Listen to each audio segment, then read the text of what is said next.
E aí, torcedor do Verdão, beleza? Mais um vídeo aqui no canal JP Palmeiras para trazer aí as últimas informações do nosso Verdão, galera.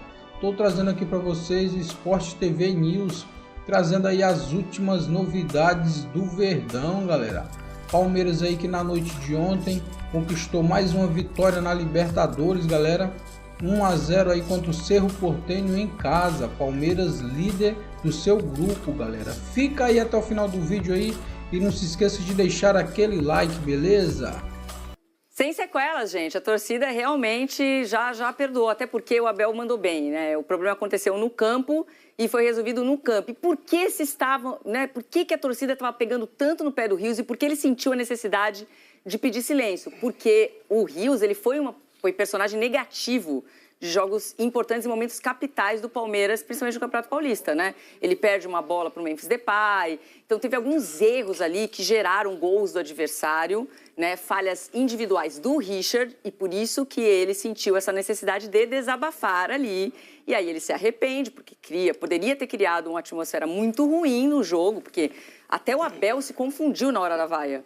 Ele demorou para entender que era para o Rios. Parecia que quem estava sendo vaiado era o time. Então, isso poderia contaminar o ambiente. Aí ele volta para o segundo tempo, a torcida também vaia. E aí, quando ele sai, por volta de 27 minutos do segundo tempo, ele pede desculpa. Aí tem um pouquinho de vaia, que tinha uma torcida que estava brava, mas aí a maior parte tem uma reação ali imediata de aplaudir. E tá tudo certo. Ele fez uma partidaça, é o jogador mais importante do meio-campo do Palmeiras. Ontem a gente falava dessa possibilidade, será que ele vai jogar? Mas ele também não tinha o Lucas Evangelista, então e o Rios é o favorito dele realmente. Acho que a posição mais complicada nem é a do Rios, a briga está ali na posição 5, que é o que ele tem falado também. E o resultado super importante para o Palmeiras, que está 100% na Libertadores. E mais do que um resultado positivo, né, jogando em casa agora, né, Lofredo, Mari, acho que o torcedor gostou de algumas dinâmicas e algumas delas que ele foi obrigado a fazer. Que ele perde o Veiga com 10 minutos, o Maurício estava no banco, tá? Só queria deixar claro esse detalhe para quem não viu. O Maurício estava no banco e ele prefere colocar o Felipe Anderson, né? Que aí ele empurra o Estevão mais para o meio, ele já estava fazendo testes para deixar o Estevão mais livre, dar mais liberdade para o Vitor Roque também, e o Facundo também jogando mais por dentro. Então, qual que era a dinâmica ontem? Ele estava com 3 zagueiros, mas o Bruno Fux estava mais ou menos como um lateral direito, como a gente tem visto, ele está sendo aproveitado dessa maneira, Piquerez do lado esquerdo, colado na linha. E aí ele ganhava no número de jogadores na frente atacando. Eram muitos jogadores à frente atacando e essa dinâmica de movimentação diferente. E na coletiva ele deu a letra, que todo mundo já fala há um tempo. A posição do Felipe Anderson é essa. E ele estava jogando, desde que ele chegou, na esquerda, por uma necessidade do Abel, que ele fala, olha, talvez o Felipe Anderson, e palavras do Abel, seja o jogador que eu tenha mais sacrificado pelas necessidades. Aí ele faz uma análise rápida dos jogadores que ele tem à disposição, aí temos um problema, porque o Facundo também joga pelo lado esquerdo por uma necessidade que ele tem. Porque qual é o lado do Facundo também? O direito. Quantas pessoas ele tem para jogar daquele lado? Facundo, Estevão, que é o titular absoluto, e o Felipe Anderson. Mas deu uma dinâmica diferente, interessante, essa utilização do Felipe Anderson. E como ele falou, realmente, está difícil de escalar o Palmeiras hoje, time titular. Ele tem mudado bastante. Mas essa rotação, ele vai criando soluções e deixa todo mundo motivado, todo mundo pode receber chance nesse calendário apertado. Então, o mais importante que eu acho, que fica essa lição, gente, é que parece que o Abel está deixando aquela teimosia de lado de jogar Estevão de um lado, Facundo de outro, uma referência fixa no ataque. E ontem ele abriu mão disso e, por mais que o Palmeiras tenha saído com uma vitória magrinha, eu acho que tem um caminho ali. E o Flaco, que entra no final, poderia ter dado uma vitória mais tranquila, que ele perde uns 3 gols, né? Tem um gol impedido, tem uma que ele chuta em cima do gatilho, tem mais uma. O Estevão também perde gol. Então, eu acho que tem um caminho, tem um time para crescer. Lembrando que ainda tem o acréscimo do Paulinho, que vai fazer toda a diferença. Então, acho muito legal a gente perceber essa mudança de mentalidade no sistema que o Abel está construindo agora. A gente já tem... É que o Palmeiras sofreu pouco, assim, defensivamente, né? Aliás, no primeiro e no segundo tempo. A gente já tem uma cara de Palmeiras no ataque, depois de todas essas observações da Joana sobre o jogo Não, esse é o problema. Tá sendo construído, Só Mari. mais dúvidas surgiram. Não, porque mas eu acho lembro... que tá criando soluções também. Claro, Acho que... claro. E dúvidas boas, né?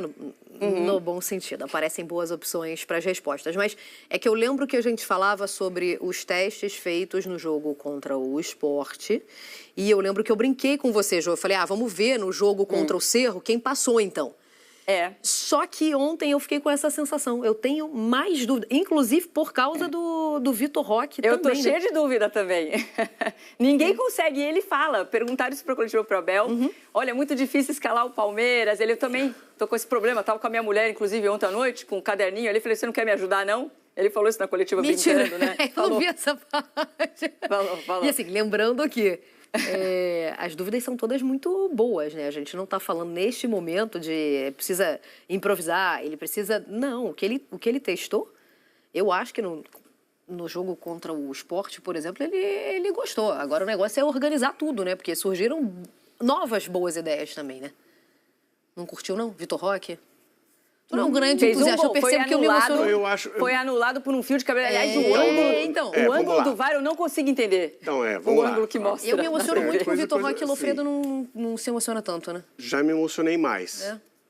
Já me emocionei mais. Achei que fosse ser o centroavante da seleção brasileira. Calma, dá tempo, garoto. Não, ainda dá, mas assim, acho que agora ele tá atrás de muitos outros. Essa discussão, para mim, essa sim é uma grande incógnita. Inclusive, quando nós vimos a reportagem, eu fui fazer essa busca aqui. Desde quando o Gabriel Jesus está fora, né? Ele 2016, do Palmeiras? Não. Não. A cirurgia? Janeiro, foi janeiro, Fora Mari. de combate, foi dia 12. Janeiro. Fora do Brasil faz tempo. Se o Gabriel Jesus estivesse no Palmeiras, estava resolvido o problema de falta de gols. Não estava, porque ele também não faz gol, entendeu? Essa pra mim é incógnita. Eu acho que a gente é um pouco injusto nessa avaliação aí. Ele tá desde o dia 12 de janeiro. Do número de gols do Gabriel Jesus? Não. Desde o dia 12 de janeiro, ele está fora de combate, né? Ele se lesionou no Arsenal e United, na Copa da Inglaterra. Era essa data que eu vinha buscar aqui, porque ele apareceu na nossa reportagem, que esteve ontem vendo essa partida. Como que a gente tem um atleta que é centroavante, o Gabriel Jesus sai do Brasil, ele deixa o Brasil, Palmeiras, né, no caso, precisamente no ano de 2016. Logo depois do título brasileiro, Mari, de 2016. E teve a Olimpíada também, né? Então, em 2016, desde então, ele está na Inglaterra entre City e Arsenal. De novo, agora ele está machucado, não dava pra gente falar assim, sobre... Não tem como ser ruim. Como que esse cara... Exatamente. Não tem como ser ruim. Ele está há quase 10 anos na não Inglaterra, desceu uma prateleira. Jogando no alto nível.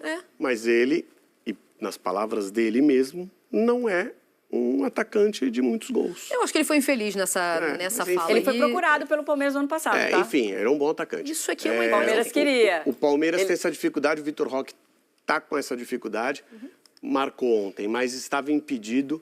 Infelizmente, a regra é assim. Você marcaria aquele impedimento? Não eu achei um pouco absurdo. Eu não tenho... Na assim, sua câmera estava impedido? Na minha câmera... O Abel fala isso também, falou, olha, no meu VAR, ele falou bem assim, no meu VAR eu não daria. Ele não tem o VAR, ele não passa... Eu não tenho o VAR, mas me incomoda o ângulo que é mostrado na televisão, que é torto. Mas não importa o ângulo. Quando você passa as linhas... Tava na mesma linha, não? A câmera tem uma inclinação, mas o computador corrige essa inclinação. Então, passou a linha está um pouquinho na frente, não tem papo, não tem história. É ruim, é péssimo para o futebol. Tem um ano que estão analisando lá a lei do impedimento do Arsène Wenger, né? Que é corpo inteiro. Como é a história? O Arsène Wenger fez uma proposta de mudança da lei do impedimento. Ok. Tá? Eu fiquei, quem é Lende? Lei de impedimento? Lei de igual o árbitro de vidro. O árbitro de vidro? Não vai dar certo. Né? Aí o Arsène Wenger fez uma proposta de mudar a regra. Você ter que ter o corpo inteiro à frente. Porque se os debates. Vai ter algum debate, porque vai ficar aquela pontinha do pé pra trás. Né? E só aí botar vai uma ter... linha mais grossa. Não é linha mais grossa. Isso já aconteceu. Então. Fizeram aqui no Campeonato Carioca, deu ruim do mesmo jeito. Não rolou. Tá? Inclusive, quem concordou reclamou depois, né? Porque a gente precisa lembrar... Não, isso Sim. é um parêntese interessante. Toda vez que há mudanças nesse sentido, por exemplo, a linha mais grossa, os clubes são chamados, apresentados, as mudanças e assinam de acordo. Eu tô sabendo. Ó, uma piscadela. O vermelho está na frente. O vermelho está na frente do azul. E os clubes que concordaram com essa atualização, reclamaram depois também. Mas Esse porque não foi tipo bom de mesmo, não. impedimento é Então, uma tristeza. esse impedimento uma é tristeza. péssimo para o futebol. Qual é a ideia? Você tem que estar com o corpo... Para você estar impedido, tem que ter contato zero com a linha de defesa. Vai ter um momento que a gente vai achar, tinha um contato aqui.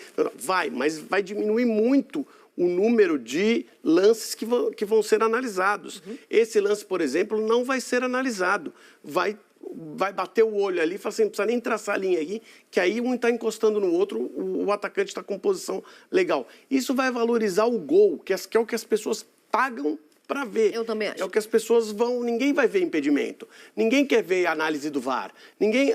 Isso não é atração para o espetáculo. Na verdade, isso é atrapalha o espetáculo. Quando se para um jogo para ficar analisando o VAR, você está atrasando. Os árbitros não, os árbitros adoram, porque aí eles ficam com a imagem no rosto dele, falam o nome deles, eles adoram, porque árbitro de futebol nem gosta de futebol, gosta de regra de futebol. Então, vão ter muito menos análises, igual as questões interpretativas do jogo.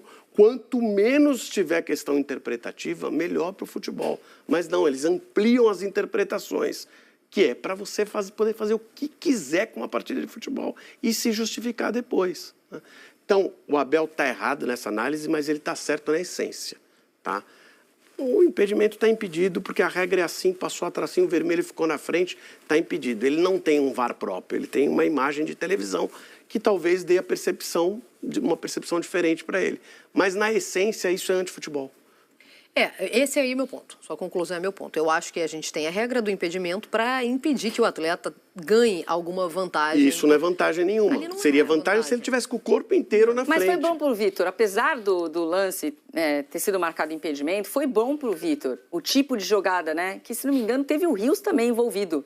O Rios foi o destaque do jogo ontem, né? As melhores chances de gol que o Palmeiras criou passaram por ele, né? Então, ele participa dessa jogada com o Vitor Roque e é o tipo de jogada que eu acho que o Vitor Roque vai gostar, né? Que é receber e aí ele ataca a área, quebra a linha, ganha no corpo, ganha na força, porque ele é um cara robusto para isso. E por mais que o impedimento tenha sido marcado, eu acho que ele tem que tirar um peso ali. Olha, saiu o gol, foi impedido, mas o lance foi bacana, é o tipo de bola que eu quero receber. Então, acho que é isso que ele tem que... Até para não gerar uma pressão. Olha, mais um jogo do Vitor Roque, sem gol. Então, acho que vai ajudar ele a tirar a pressão para os próximos jogos. Tem o jogo de domingo, tem derby de novo no final de semana, contra o Corinthians, inclusive. Mas eu tô curtindo essa evolução do Vitor Roque. E aí, nessa, a gente brincou aqui sobre a observação do Abel, que no VAR dele... No meu também valeu. No meu também. No meu VAR, Abel, também valeu. Não tinha vantagem nenhuma, mas a regra é essa, né? Então vamos lá. O Abel elogiou, a gente está falando do Richard Rios, né? O Abel elogiou o pedido de desculpas dele para a torcida. Olha, o Rios, quem sou eu? Quem sou eu para dizer o que é que seja o Rios? Há uma coisa, eu estou sempre a dizer que o futebol não é igreja. Estou sempre a dizer que o futebol é mágico pelas emoções que nos cria a todos nós. E o espetáculo é isto, é emoções. E às vezes os jogadores, como os treinadores, têm reações que nem pensam, são reações a alguma coisa que ouviram ou que alguém disse. Mas o Rios é um coração top, é um miúdo que trabalha muito. Vocês viram que rapidamente ele fez as pazes e isso não há como a gente pedir desculpa quando erra, porque ninguém é perfeito, eu não sou perfeito, ele não é perfeito. E vocês viram depois também o carinho dos torcedores e não há como, quando erramos, eu acho que a atitude mais nobre, porque não há outra forma de pedir desculpa e de procurar aprender com o que aconteceu para da próxima vir mais forte. Tá bom. Acho que tudo isso aí foi... Ele tem razão, né? Não, acho ele falou, que tudo quem foi sou resolvido. eu? Também sou nervoso, né? Também meto os pés pelas mãos de vez em quando, porque eu fico estressado no jogo. O que eu vou falar do Rios? Ele tem razão. Foi bem resolvido, e eu vou dizer aonde eu gostei do ponto de resolução. Ter sido rápido? Ter sido rápido e ter sido verbal. No palco. Verbal. Também, né? Você está pedindo desculpas onde você fez uma coisa errada, colocou a cara ali e falou de improviso, fez o pedido de desculpa de improviso. Não precisou de Não foi a assessoria que assessor ajudou. escrever um texto e falar se ela concorda com esse... Verdade. Ser no dia seguinte. Não, opa. Ele eu pode fiz... até ter sido aconselhado no intervalo, ó, esfria a cabeça, mas... Pegou mal. Pode, É. mas ele vai lá com as palavras dele e faz o pedido. Primeiro que faz o gesto de desculpa e depois com as palavras dele vai lá e faz o pedido de desculpa. Então isso aí não é Verdade. qualquer um que faz não, tá? Tem as pessoas que erram e seguem firme ali no erro até o final. Ou não fazem isso verbalmente, que eu acho que até pode ser o caso do próprio Abel, né? Isso. Às vezes fica devendo o verbal, fica devendo. Não, faz com... Tem pedidos de desculpas que são pedidos de desculpas daquele... Protocolares, Eu assim, não né? Só queria pedir desculpa, mas pra gente mesmo. encerrar essa situação, eu vou fazer o pedido de desculpa. Não é sincero. Esse aí foi algo que ele sentiu. Opa, fiz errado e vou ter que corrigir esse erro. Põe na tela, antes da gente ir para o Flamengo, só para a gente fechar aqui a classificação, né, do grupo do Palmeiras, que a gente ficou devendo. O grupo G é o grupo do Palmeiras na Libertadores, que venceu a segunda das duas, né, que disputou na competição até aqui. Então, por isso é líder com 6 pontos. O Bolívar vem logo atrás com 3. Cerro Porteño tem os mesmos 3. E o Sporting Cristal. Eu ia falar que esse grupo é moleza, mas... Como a gente vai altitude ver... ali. Não, tem a altitude do Bolívar, ok? Não, assim, e olha que importante que é essa gordurinha do Palmeiras nas primeiras 2 rodadas para ir com tranquilidade jogar na altitude. Não, e aí eu queria falar que o grupo é moleza, e ele é moleza, mas... Porém, do Flamengo outros falavam grupos que era... molezas... Do Flamengo falaram que era uma moleza de novo, né? Tem de novo. outros grupos aí, outros adversários, você fala assim, isso aí, ó, nem precisa... E teve muito treinador embarcando na sua também. Teve. Mas eu também achava. Você não achava? Qual moleza? grupo? O do Palmeiras ou do Flamengo, gente, Mari? que vocês Mas eu entraram não no tema preciso, Flamengo mas e eu não Central preciso Córdoba. fazer o estudo amplo do Central Córdoba. Eu posso fazer um estudo razoável, não superficial, tem que ter algum conhecimento, né? Resumo rico. O torcedor pode fazer o estudo totalmente superficial e falar, isso é moleza. Tá. E o técnico tem que fazer o estudo mais amplo, dos amplos, Mas e chegar em tese à era conclusão... moleza mesmo. Mas eu acho que era moleza. Continua não. sendo. Eu também. Tão moleza que perdeu. Mas é pra gente falar disso agora Não, ou mas não, a gente vai ver uma reportagem. A gente antes? vai ver uma reportagem antes, mas eu já quero deixar a rede, porque você é tão moleza que perdeu. Massacre. Você tá falando como se o Córdoba tivesse massacrado. Claro que não. Tô falando que o Flamengo foi surpreendido pelo Central Córdoba no Não, Maracanã. perder E era ainda assim inadmissível. continua achando que se enfrentarem de novo, se enfrentarem Não, se não, vamos novamente- se enfrentar Vamos de se novo. enfrentar, fora de casa. Fora de casa. Eu ia falar no Maracanã. De novo, eu colocaria muito favoritismo pro Flamengo. De repente, eu Eu acho que erraria novamente. na próxima coloco mais favoritismo Eu pro também, Flamengo. eu também. Porque não vai ser pego de surpresa. É porque a história foi exatamente essa, né? O Flamengo foi surpreendido pelo Central Córdoba no Maracanã. Então é isso, torcedor do Verdão. Valeu por chegar até aqui no final do vídeo. Não se esqueça de deixar aquele like, beleza? Se inscreva no canal se ainda não for inscrito. Falou e até mais!